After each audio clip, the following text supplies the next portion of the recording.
ఈరోజు రోడ్డు భద్రత సదస్సు అవగాహన సదస్సు కార్యక్రమానికి ముఖ్య అతిథులు చేసిన గౌరవ డీసీ గారిని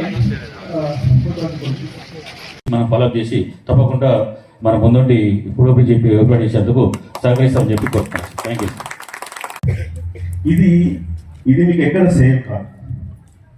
ఒకప్పుడు ఎలా ఉండేవాళ్ళం మంచిగా ఏజ్ అవుతుంది. వారికి గని లోపలికి గేట్ దగ్గరే వారికి ఆపివేయడం జరుగుతుంది. అలాగే హెల్మెట్ లేకుండా 2 వీలర్ పై వచ్చినట్టయితే వారికి మస్టర్ కూడా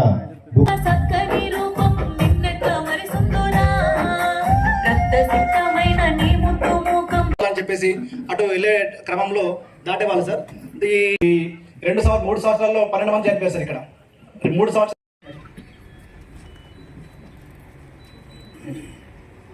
సరే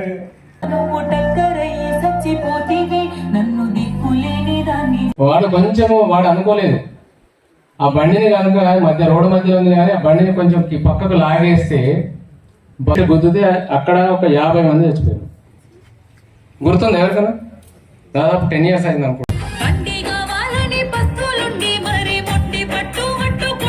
పాడిన పాటలు మన మాటల కంటే సరస్వతి పుత్రులకు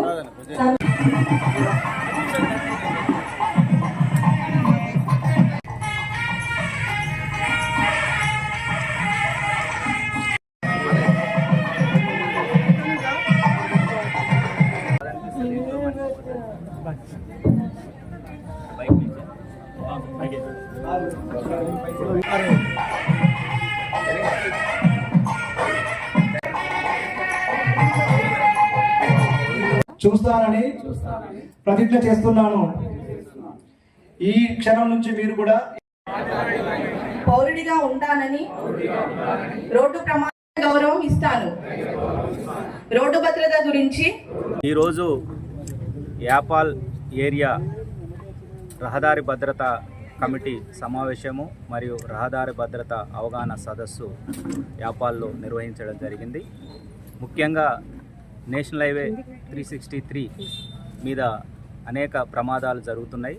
దీంట్లో రోడ్డు ఇంజనీరింగ్తో పాటు మెయిన్ ఎన్ఫోర్స్మెంట్ అనేది చాలా ఇంపార్టెంట్. దానికి ప్రజలందరికీ అవగాహన కల్పించాలనే ఉద్దేశంతో ఇక్కడికి రావడం జరిగింది. ఈ యాపాల్ విలేజ్లో ఈ రోడ్డు దాటేటప్పుడు కానివ్వండి, నిర్లక్ష్యంతో డ్రైవింగ్ చేయడం వల్ల కానివ్వండి, ఈ సంవత్సరము 3 చనిపోవడం జరిగింది.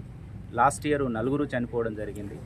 ఎట్టి పరిస్థితుల్లో గ్రామ ప్రజలే బాధ్యత తీసుకొని వాళ్ళ పిల్లలకు, వాళ్ళ యొక్క గ్రామ యువతి యువకులకు, ముఖ్యంగా ముసలి వాళ్ళు కూడా, కొంతమంది ఓల్డ్ ఏజ్ పీపుల్ కూడా రోడ్డు దాటేటప్పుడు సరిగా కళ్ళు కనపడకుండా ఇబ్బందిగా ఉండి చేస్తున్నారు. కాబట్టి ఎలాంటి ప్రాణం కోల్పోకుండా వీళ్లకు కంప్లీట్ ట్రైన్ చేయడం జరిగింది.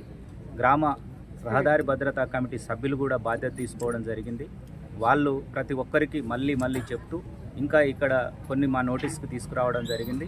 ఫుట్ ఓవర్ బ్రిడ్జి కావాలని, ఇంకోటి సర్వీస్ రోడ్లో స్పీడ్ బ్రేకర్స్ ఇచ్చు, లేకపోతే యాక్సిడెంట్ ప్రివెన్షన్ చేయడం కోసము రంబుల్ స్ట్రిప్ లాంటివి కావాలని అడగడం జరిగింది.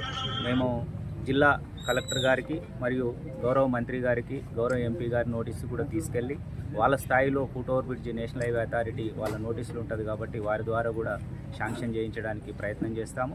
ముఖ్యంగా ప్రజలందరికీ విజ్ఞప్తి ఏంటంటే రహదారి భద్రతా నియమాలు పాటించండి. మీకు ఎంతో తొందర ఉండొచ్చు, ఏదైనా ఉండొచ్చు, కానీ ప్రాణము పోతే మళ్ళీ తిరిగి రాదు కాబట్టి ఈ విషయాన్ని దృష్టిలో పెట్టుకోవాలని కోరుతూ థ్యాంక్ యూ.